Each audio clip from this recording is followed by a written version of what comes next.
Começou a carreira como vereador aqui em São Paulo. Polêmica, uma pessoa polêmica, mas super querida. A gente gosta muito dele. Fernando Holliday. O Holliday, ele é professor, historiador católico e é vereador aqui em São Paulo. Ele tem um prêmio, né, Holliday, na Forbes. Conta isso pra gente. Forbes Under 30. Que legal, que legal. Isso aí, boa noite para vocês. Boa noite. Me fala aqui, como é que foi o encontro com o presidente Bolsonaro no início do mês com o Lucas Pavanato? Boa. Bom, eu acho que é importante, né, começar dizendo que nesse momento a gente precisa unir todas as forças possíveis para que a gente consiga Com certeza. Salvar o nosso país, né, do risco aí que a gente está tendo e apoiar o presidente Bolsonaro nesse sentido. E eu achei muito... Você tem suas divergências com ele, né? Sim, evidente. Eu acho que ninguém concorda 100% em tudo, né? Sempre vai até um grau de... Só com nem ninguém. com a gente mesmo. Exatamente. Como eu sempre falo, a liberdade de expressão é tão grande dentro da comunidade do presidente Bolsonaro que nós temos direito de discordar com ele, sabia? Ele te proibiu de entrar na casa dele? Não, e eu acho interessante isso também, que é a receptividade do presidente com pessoas que não estiveram sempre com ele, pessoas que já tiveram críticas a ele e tudo mais, e foi exatamente isso que aconteceu no início do mês. Quer dizer, chegou o segundo turno, eu entendi a importância agora de ajudar o presidente Bolsonaro, e a receptividade dele em relação a mim foi enorme. Quer dizer, eu fui junto com o Pavanato e a gente conseguiu ali abraçar ele, tirar uma foto, etc. Então, acho que é muito importante essas demonstrações. Inclusive, a gente está tendo agora também com o Sérgio Moro, né? Deixando as divergências de lado para que a gente possa se unir em torno do nosso país. Né? Eu quero fazer uma Exatamente. pergunta para o Fernando. Fernando, eu quero destacar uma palavra que ele disse, que é o seguinte. Ele falou assim, eu estou apoiando o Bolsonaro porque estamos correndo um risco. Qual risco? Eu acho que o maior risco que a gente está correndo é em relação às nossas liberdades. E veja, não é um risco para os próximos 4 anos. Acho que é importante dizer isso. Nós estamos correndo um risco, talvez, para a próxima década ou próximas décadas. Ou né? os próximos 50 anos. Exatamente. Tem um vídeo meu que está viralizado, muito viralizado, não sei se você chegou a ver. Eu falo assim, ó, esqueça o Bolsonaro e esqueça o Lula. E pensa, você que tem 30 anos, que você está jogando para o colo do PT socialista os seus próximos 50 anos. Se a pessoa tem 30, em média, ela vai ver o quê? 80?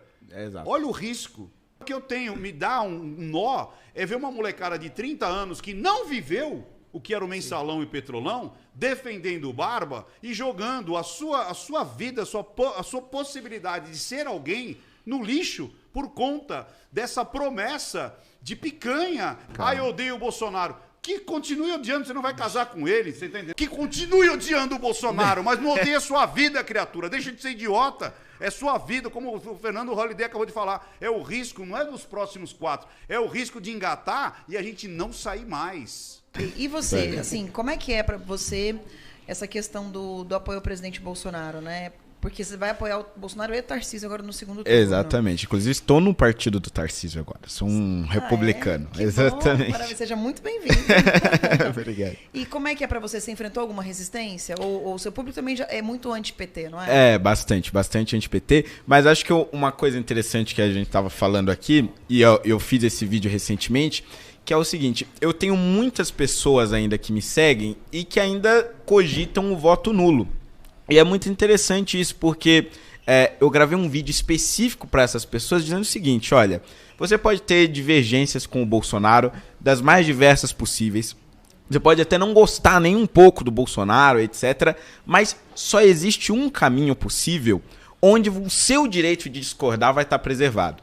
E esse caminho possível é votando no presidente Bolsonaro, é disso que se trata aqui. O Lula teve diversas oportunidades em debates, entrevistas sabatinas, de refugar o apoio ou a aproximação dele com ditadores da América Latina. Ele não fez isso em nenhum momento. O Lula é incapaz de fazer uma crítica ao Daniel Ortega, ditador da Nicarágua. Ele é incapaz de fazer uma crítica à ditadura na Venezuela. É incapaz de fazer uma crítica a Cuba. Gente, nós não estamos falando aqui de um sujeito, muitos falam disso, né, do Bolsonaro, ele inclusive até rebateu isso em uma das peças de campanha, fala, mas porque o Bolsonaro é muito grosso, porque fala palavrão, etc. O Lula não é uma questão de o que ele fala, as palavras que ele usa, é o risco que ele efetivamente representa. Não é aqui um discursinho que ele faz aqui e acolá, que usa uma palavra indevida, politicamente incorreta. Gente, pelo amor de Deus, esse homem é aliado de ditadores na América Latina e nós, aqui no Brasil, sem que ele assuma a presidência, estamos quase sendo proibidos de dizer que ele é aliado de ditaduras. Então, votar em Bolsonaro é também votar pelo seu direito de oposição. É votar pelo seu direito de criticar quando achar que deve.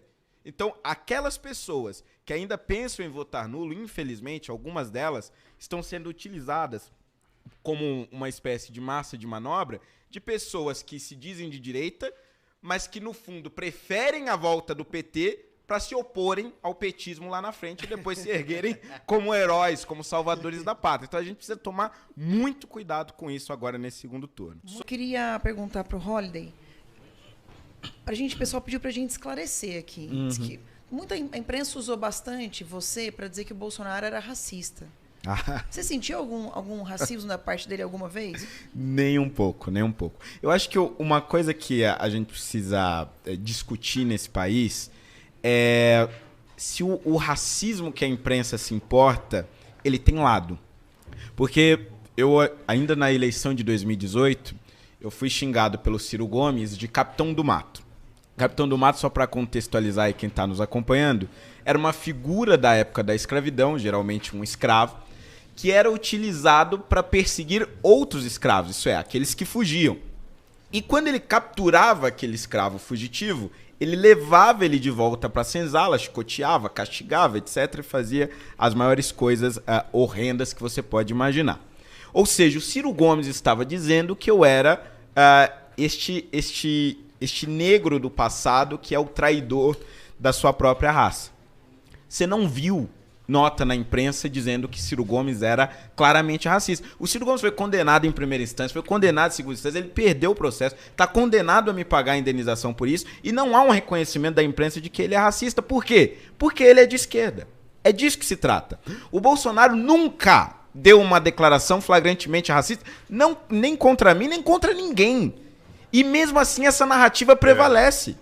Não há uma condenação, em qualquer instância que seja. Não há uma declaração que você possa interpretar como racista de Jair Bolsonaro. Mas o que importa é dizer o seguinte: se você é de direita e é branco, você é racista. Se você é de direita e é negro, você é traidor. E tudo fica em torno dessa narrativa. E aí você tem uma modernização daquilo que era a senzala. A senzala, na época da escravidão, ela era um lugar físico, onde você colocava ali as pessoas negras e dizia, daqui você não sai. Agora, no século XXI, a esquerda, especialmente a esquerda brasileira, e o PT é profissional nisso, diz o seguinte: a senzala é ideológica. Se você é negro, se você é gay, você vai pensar dessa forma. Isso. E se você não pensar da forma que eu quero que você pense, você é um traidor.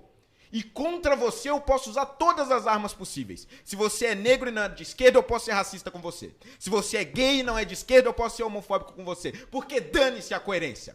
O que importa é eu prender essas pessoas numa senzala ideológica e, de certa forma, tentar manipulá-las para que elas fiquem reféns dos meus ideais. E é isso que Bolsonaro quebra.